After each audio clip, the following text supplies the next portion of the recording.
Well, there's a new major trend going on in automotive and truck world. Actually, for the new trucks, actually Ford's making this bold move, but it's not going to be just Ford. It's actually going to be pretty much everywhere because one of the big problems I guess with cars is fuel economy. Because as the price of gasoline goes up, people are more concerned with fuel economy, and they're going to hybrids and they're going to electric vehicles. But actually, if you used aluminum in the vehicles, it would actually bring down the price. I mean, bring down the actual, cost of driving over the year because your fuel economy would go up.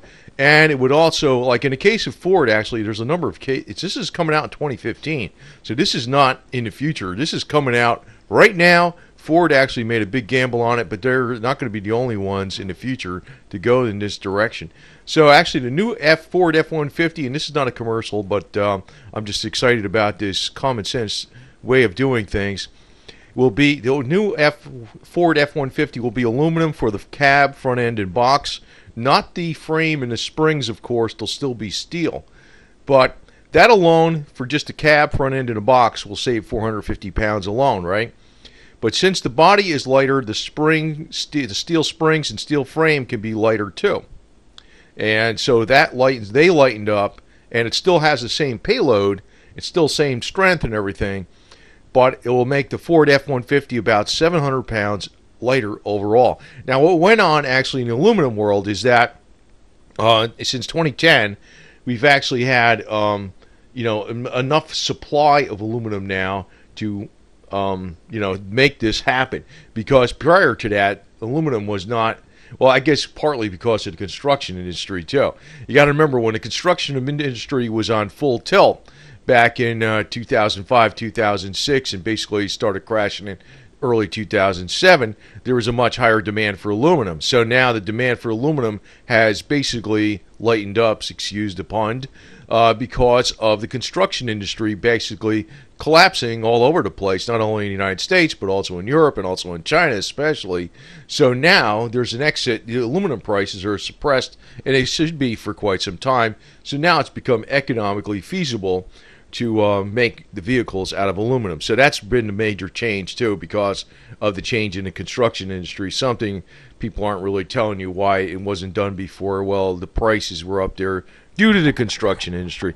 But anyway, the result in new F-150 in 2015 will be about 700 pounds lighter overall. It's only going to cost a little bit more. I mean, like $250 or $230 or something. It's like basically almost the same price. But, for actually what you're saving in fuel between the 2014 model and the 2015 aluminum model, you would actually pocket that difference easily inside of a year, easily. It also translates into higher towing capacity with the same engines, besides greatly adding to the fuel economy. Now, they don't know what the hell the fuel economy is going to be, but it may jump from 22 to about 27 to 28. So that's putting it right almost in the category of an econo box, man. That's pretty freaking wild. So that's going to be it. Now, I'm going to say something else, too, because actually as this technology filters into, like, Ford's taking a major bet on this. Basically, they're betting a farm on this deal. If it don't work out, it's going to be bad for them. But I think it will work out. But what's cool is, a lot of these aftermarket parts that you get for these cars are made out of steel. Like, say you got a nice 66 Mustang or something like that, or 68, or you got a 68, 69 Camaro, or whatever the heck it is, 57 Chevy, or a Barracuda 1970. Hey, why not get some aluminum parts? I know they're made in Taiwan, but, you never know if this technology is actually USA all the way. It may actually start to be filtered over to the aftermarket, and that would be damn awesome because once you put a panel on, it ain't going to rust out anymore. And who the hell knows if there's... You see, the problem is they got 100 years worth of experience dealing with, steel. And they don't have that much experience with dealing with aluminum because, when you say aluminum, that's a catch-all phrase. I mean, there's a lot of different grades of aluminum. I know there's different grades of steel, but I think there's more different grades of aluminum than there is steel even. And, the welding techniques are different and everything like that. So, I mean, if you're doing body work, you're still going to be in business because it's going to be a whole new game. It's going to be a whole new materials that stick to it. But I guess rust is going to go away pretty much. Now, one vehicle, actually, I think it's slated to be in 2017, is the Jeep. They're going to have an aluminum tub Jeep. I don't know if it's going to be on all models or just certain models. But actually, even today, you can buy an aluminum tub for a Wrangler or even a Suzuki Samurai. From, I think it's a manufacturer up in Canada that makes a high quality aluminum tub that's an aftermarket thing that you got to switch every damn thing over. It's not like just, yeah, it's bolt on, but you got a hell of a lot of parts to bolt on, man. It's a lot easier to, God, you'd be there all year doing that damn thing with the wires especially. But yeah, it's it's something that really should be looked at, especially for off-road. And to me, a lot of these classic restorations, because a lot of times people don't really, if you got an original, you don't want to be messing with it. But if you got a rust bucket and it's not going to be original, it's not going to be original engine, not going to be original trans, a lot of things aren't going to be original anyway. You just want to kind of put it together like a 50-something, 60-something, 30-something, 40-something car.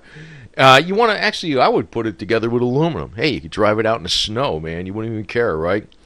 So anyway, this is going to be the new wave of the future for Ford, and Ford's bringing it. Ford has a, we used to say this with, I don't know. I used to work on cars a lot, and I can tell you one thing. What I used to see with Ford, man, I used to cuss them out when they said they had a better idea. I used to cuss them out. Ford just, but actually this might be one idea that I really think is going to be awesome, because could you imagine if they had like the 66 Chevelles and, convertible in aluminum? They'd be riding around today, baby. Most of the problem is like half of them were split in half and they wound up in a junkyard. You know what I mean? So this is the shiny, glittering aluminum here, body. And I'll tell you the truth, if the paint falls off of it, the worst that's going to happen is a little surface tarnish on aluminum. It's not going to really corrode like steel. So, that's, and they're talking about, we can recycle them easy. I don't think these cars are going to be recycled. What I'm really thinking about, though, is actually for the aftermarket. Because the aftermarket doesn't have all this computerized emissions garbage. Because today, with these new cars, the damn, like a car like this, man, this is what you want. You don't want these newfangled damn things. The cars they got today, they got them so they don't rust out. They got them so the engines last pretty long, the engines themselves and everything. The problem is they got all this electronic garbage on it. The electronic garbage costs more than the car. So you want to go old school, and I'm thinking, wow, it'd be awesome if you can go to aluminum, and also aluminum for off-road. This is a slick idea. And, like I said, it's really coming into being because of the collapse. I'm reading through between the lines. The reason there's a glut of aluminum on the market since 2010 is because of the collapse of the construction industry. And, you can say, they don't use it in the mainframe. Well, they do partly, but they use it for a lot of the aluminum windows and screen doors, and there's siding, not siding, but also like carports and a lot of structural stuff. Not everything, but that was really where a lot of demand was being taken up. Now that the construction industry changed, so they got a glut on the market, so now the automotive industry is looking at it again. But I'm thinking is, once this idea takes off, and once they perfect stamping out aluminum panels, especially for aftermarket cars, it's going to be the norm. And goodbye rust, man. Goodbye rust. Actually, what's going to come into play then is probably a lot with paintless dent repair, where you're pulling out dents with, glue or getting them from behind and not using much plastic and really using a hammer and dolly. And because they're not going to rust. You're not going to be doing a lot of rust repair. And I think a lot of people are probably going to be liking a clear-coated aluminum too, with no plastic or nothing on it. That'd be pretty awesome. So anyway, this got a cool and what I'm looking at, though, besides no rust, you automatically make your car faster because it's lighter, and you also automatically save on gas without doing anything. And you think, why didn't they do this before? Like I said, it was the construction industry was hogging up the aluminum a lot too, and that was causing there wasn't enough aluminum around to go around for doing these kind of major projects. But Ford is going full steam ahead on this deal, and if make it or break it. So they're taking a major risk here, but I think they're going to do well. I think they're going to do great.